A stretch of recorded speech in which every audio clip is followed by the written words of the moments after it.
Nous sommes vendredi, à 15 jours des élections régionales, notamment. On retrouve le journal de campagne avec vous, Michel Gueillère. Bonjour. Et avec cette question, alors, quels sont les sujets qui intéressent les Bruxellois? Oui, dans cette campagne, vous savez, on a beaucoup d'outils aujourd'hui qui permettent d'objectiver la réponse à cette question. Et au premier rang d'entre eux, évidemment, le site internet bx1.be sur lequel on voit les articles qui sont lus, qui sont éventuellement partagés ou commentés. Alors faisons le podium sur le dernier mois de campagne électorale, évidemment. Voici le troisième article qui a été le plus lu. Il était question de mobilité et de good move, un plan de mobilité que les socialistes voudraient voir fortement évoluer, on va dire ça comme ça. Eh bien, ce sont des conservateurs qui retournent leur veste, leur a répondu l'écologiste Marie Lecoq.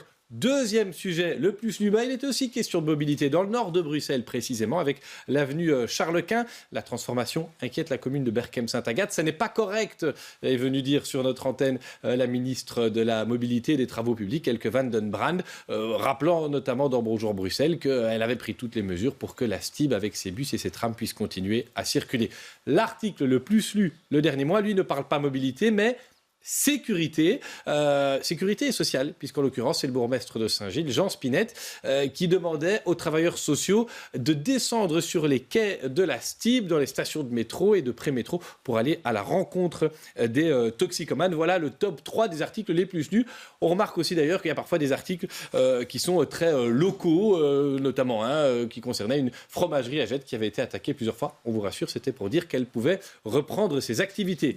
Les réseaux sociaux aussi un indicateur. Et à votre avis, Valérie, quelle a été la vidéo, l'extrait le plus consulté, le plus partagé, le plus commenté sur Twitter? Au moins, quel sujet ça traitait? J'imagine qu'on reste un peu dans les mêmes, peut-être la mobilité. Effectivement, la mobilité et cette petite idée, même pas une proposition d'Elke van den Brand qu'elle est venue faire chez nous sur BX1 lors d'un plateau consacré à la sécurité routière. On l'écoute. Moi, j'ai un vélo électrique. Quand je roule à 25 à l'heure, le moteur s'arrête. Elle est programmée comme ça. Après, je dois pousser moi-même. Mais une voiture, elle a la même technologie, mais on l'utilise pas. Mais on peut vraiment sauver des vies en utilisant cette technologie. Voilà, une idée limitée automatiquement à la vitesse des voitures. Ça a fait 300 000 vues sur le compte X Twitter de BX1. Une précision importante, évidemment, Valérie. Ce n'est pas parce que les gens commentent, partagent, réagissent qu'ils sont d'accord. En l'occurrence, ici, il y avait des pour, mais aussi beaucoup de contre.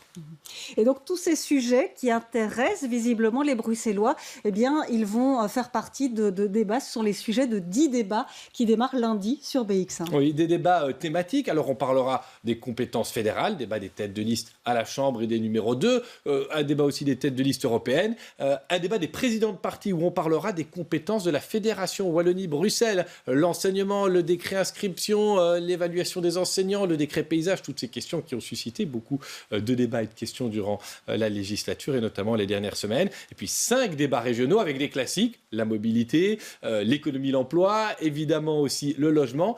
2 débats transversaux, Bruxelles la nuit, comment se déplace-t-on à Bruxelles? Comment fait-on la fête à Bruxelles la nuit? Comment faire coexister lieu de vie, lieu de fête? Quelle suite au mouvement Balance ton bar? Ce sera un débat et puis un débat assez prospectif. À quoi doit ressembler Bruxelles en 2050? On parlera évidemment d'urbanisme, mais aussi de logement de l'avenir, de mobilité du futur et de vivre ensemble. Rendez-vous tous les jours après le journal sur BX1.